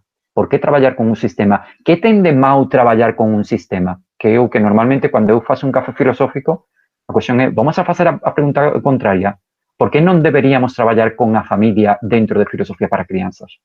¿Por qué non deberíamos trabalhar con a escola dentro da filosofía para crianzas? Non sei.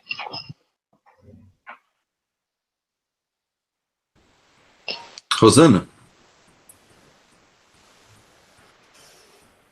Bruna, quando começou a pandemia, eu não sei, nós passamos a receber muitos documentos, prescrições do que fazer com as crianças, indicações, sugestões, um monte de ideias para fazer, um monte de coisa. Isso me intrigou muito, porque me chamou a atenção de precisar de instruções para saber o que fazer com nossas crianças e elas estando em casa. E eu fiquei muito lembrando da minha relação com os guaranis aqui do Rio Grande do Sul e das relações que os guaranis têm com as crianças. E, bom, nenhum guarani precisa de nenhuma prescrição, de nenhuma orientação do que fazer com as suas crianças. E me espantou muito que a gente tivesse essa proliferação de documentos com essa função. Só que, te ouvindo, eu fico pensando muito no que as crianças falam e a escuta, de novo. E eu lembrei de um exemplo que eu vivi recentemente, mas a minha filha, ela estava participando de um grupo que foi arbitrariamente o sorteio lá da escola, porque dividiram a turma para ficar grupos menores. Porém, um dia, uma amiga dela que não estava no grupo dela, estava aqui em casa, e nesse dia a amiga dela pôde participar do grupo dela, e ela ficou muito chateada, e a pergunta dela era, mas por que a Débora não podia participar do meu grupo antes e hoje ela pode? E ela tinha toda a razão naquela pergunta, assim, arbitrariamente ela não podia participar, arbitrariamente agora ela pode participar. Mas essa escuta e de perceber o que e ela não participou da aula, ela estava muito incomodada com aquilo, então ela tem o direito de estar incomodada com aquilo e de só querer participar da aula quando ela pudesse compreender por que a Débora não podia e agora pode. Então, na sua fala, me lembrei muito desses documentos que a gente recebeu, com orientações do que fazer com as crianças em casa, família fazer. Lembrei dos guaranis e essas decisões que as crianças insistem em apontar que são arbitrárias e a perguntar, mas por quê, né? Mas por quê? Mas por quê? E o lugar da escuta que pode tanto tolir esse movimento ou pode acolher e mostrar o quanto ele é válido e pertinente, que sim, ela, né, tem razão naquilo que ela está perguntando, e entrar naquele convite que ela está fazendo, ela faz essa pergunta, que é de pensar junto com ela aquilo que está sendo posto. Obrigada, Bruna, por trazer a família para essa discussão. Mas eu queria abrir, já que nós estamos caminhando para o final, queria abrir pelo menos umas duas questões. A Lucimar fez uma pergunta, mas foi direto para o Pepe, e ele já respondeu. Então, vamos nos ater aqui a Joana Rita, ela faz 2 comentários. E falar de histórias da filosofia, em vez de história da filosofia, no singular, essa tem deixado muitos intervenientes de fora. É um comentário que ela fala, a respeito da pluralidade de histórias da filosofia. E ela comenta fazendo uma pergunta, e por que não abrir essas oficinas para as famílias e deixar ver que as famílias aparecem? Quem são essas famílias? Descobrir as famílias. Essa, a Joana, algum de vocês 3 poderia responder. Vamos fazer assim, joga uma pergunta, um só responde, depois a outra questão a gente passa para o outro. Eu só quero contar um exemplo sobre a família e um pouco apoiando o que o Pepe estava dizendo anteriormente, de como é uma questão tão complexa. Aqui no Rio, na UERJ, a gente até agora não tivemos aula, estamos fechados. E se fizeram vários contatos com os alunos, alunas, porque muitos não têm condições de ter aula. E várias alunas, sobretudo mulheres da UERJ, disseram que elas não poderiam ter aula remota, porque elas em casa, na família, não podem ler os textos que leem na universidade, ou que elas não têm a liberdade de falar como falam na universidade, ou correm risco, chegaram a dizer, se fazem as coisas que fazem na universidade. Então, é uma questão extremamente complexa, como na pandemia tem aumentado muito a violência domiciliar, a violência sobre as mulheres, sobretudo, e como, digamos, a família é uma instituição muito complexa e longe de ser a família, esse ideal que os médios ou que alguns textos apresentam. Então, isso me faz lembrar também algo que diz Jean Machelin, um livro que chama Em Defesa da Escola, uma questão pública, que a escola nasce quando se separa da família. Não há escola dentro da família. A escola exige que se suspenda a família, porque justamente a escola é colocar em questão os valores também da família, da sociedade como um todo. Então, é uma boa pergunta. Agora, se pode ter escola em casa, mais ainda, ou se a escola não requeriria uma certa suspensão da vida familiar para que, de fato, se possa fazer escola com aqueles iguais com os quais pensamos juntos na escola. Obrigado, Wilson. Próxima questão, Euni Vieira da Silva pergunta assim: quais temas importariam às crianças para estimular o seu pensamento? Temas como quem sou eu? De onde vim? Para onde vou? Ou temas do dia a dia, como o que a professora Rosana colocou agora sobre a sua filha? É a pergunta da Euni, e o Pepe ou a Rosana que se sentir de responder, tem a palavra. Bueno, vou falar eu. Eu acho que não devíamos responder a esta pergunta. Euni é nome de homem ou de mulher, porque em espanhol não existe. Euni Vieira. É mulher, eu acho, Euni. Euni, se você... Euni. Mulher. Eu acho que não devíamos responder a esta pergunta porque as perguntas têm de ser feitas pelas crianças com as quais estamos a trabalhar. Então, seriam boas perguntas, Euni, as que você está a plantear. Quem sou eu? De onde vim? Para onde vou? Eu acho que são perguntas clássicas de filosofia que são muito importantes, mas para mim são perguntas muito gerais. Então, eu acho que poderíamos começar por perguntas mais significativas. Matthew Lindman, em Thinking Education, fala de que dos critérios para trabalhar em filosofia para crianças, agora sim, para crianças, é precisamente a sensibilidade ao contexto. E isto significa que, para mim, deviam ser perguntas mais concretas. Então, segundo sejam as crianças, haveria essas perguntas ou outras perguntas. Mas a minha proposta é que façamos perguntas contrárias às típicas perguntas. Ou seja, as perguntas de quem sou eu, de onde vim, para onde vou, são perguntas que vão a sair em outras disciplinas, em pedagogia, em educação, em matemáticas, em outros lugares. Mas por que não fazer perguntas contrárias e críticas com a normalidade? Ou seja, em lugar de perguntar o que é ser normal, o que significa ter saúde mental, poderíamos perguntar por que é bom ser um doente mental. Porque a pergunta de que é bom ter saúde mental, bom, é a típica pergunta e vão a sair as típicas respostas. Mas, para mim, o interessante seria perguntar o contrário, para que tenhamos novas respostas. Ou, por que não devíamos ir para a escola? Normalmente, a típica pergunta é por que devemos ir para a escola? Bom, por que não devemos ir para a escola? Por que os maestros, por que os professores mentem? Por que os professores não dizem a verdade? E há uma série de pressupostos, isto não é muito lindmaniano, porque já há pressupostos, mas se criamos pressupostos contra a normalidade, contra o normal, as respostas vão a ser mais criativas.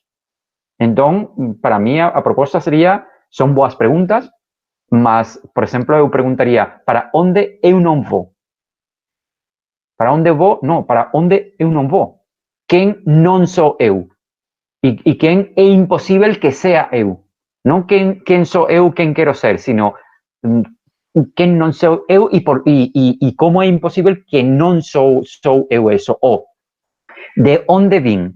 Eu não perguntaria de onde vim, sino quais são os lugares impossíveis aos quais eu vou.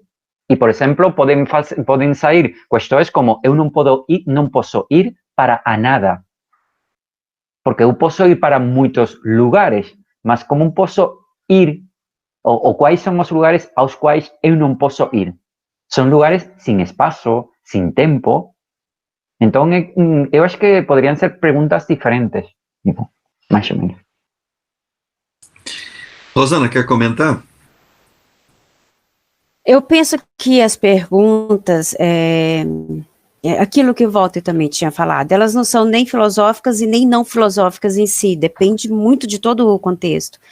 E elas podem ser muito práticas, eu não gosto de fazer essa distinção, porque essas coisas são mais e aí eu lembrei de 3 exemplos aqui que as crianças colocaram em aula, de uma criança em 3ª série que perguntou, podemos na aula que vem conversar sobre o aumento de botijão de gás? A nossa discussão na aula de filosofia pode ser o aumento de botijão de gás, porque o gás aumentou de novo e eu sou responsável na minha família por comprar o botijão de gás. Então aquilo era uma questão para ela, e aquilo era um convite para a gente pensar junto, olha, aumentou o botijão de gás, há espaço para pensar filosoficamente sobre isso? Por que não? E lembrei de uma outra situação, de crianças de 3 e 4 anos, e na hora do recreio que uma mordeu a outra, e uma perguntou, professora, por que a gente nasce com vontade de morder? Aquela era uma pergunta. E aí todas as outras crianças foram se aproximando e cada uma dizia uma coisa, não, a gente não nasce com vontade de morder, a gente aprende a morder, não, a gente nasce, e aí foram várias hipóteses, mas era uma questão, por que a gente nasce com vontade de morder? Naquele momento essa pergunta era filosófica. Então, as perguntas, elas dá o espaço para as crianças, né, conseguir construir esse espaço-tempo, que as crianças podem fazer a pergunta, e elas vão percebendo com o tempo que elas podem fazer perguntas, que aquele espaço realmente cabe às perguntas, e que as perguntas vão ser levadas a sério, vão ser investigadas, elas importam aqui. Isso é o que vai fazendo as perguntas que importam ser feitas, eu acho, assim, que não existe a pergunta que deve ser feita, nem a pergunta que não deve ser feita, a pergunta filosófica e a pergunta não filosófica. As perguntas depende muito do contexto, de como que elas surgem. É o que eu penso. E eu já quero agradecer a Rosana, o Pepe também por ter aceito o nosso convite, ao Walter que já saiu da reunião. Eu quero agradecer ao Gustavo e ao Anderson, que estão me ajudando na parte técnica. Então, Pepe, mais uma vez, a gente se encontra em outros momentos aí, Rosana também, e aos demais fica o convite para os outros encontros, que serão um cada mês, todos no 2º sábado de cada mês até janeiro, quando nós vamos discutir Schiller. Tá bom? Apenas uma questão, se alguém quiser a apresentação, no chat, tenho posto um link e podem descarregar a apresentação, onde há oficinas desenvolvidas sobre estes temas, e se alguém quiser fazer alguma pergunta em redes sociais ou pelos correos, pues ali, mas sobre todo a apresentação, se alguém quiser, sobre todo antes de fechar a sala, pues ali vocês têm livremente a apresentação. Eu vou deixar a sala aberta uns 10 minutos depois para alguém entrar no chat e fazer a cópia. E deixamos também o nosso grupo de estudos em aberto para quem quiser fazer contato, participar dele. Estamos aqui na Faculdade de Educação da Universidade Federal de Goiás. Muito obrigado a todos, um abraço e até a próxima. Muito obrigada, Wilson. Muito obrigado. Muito prazer. Todo nosso. Obrigado. Tchau.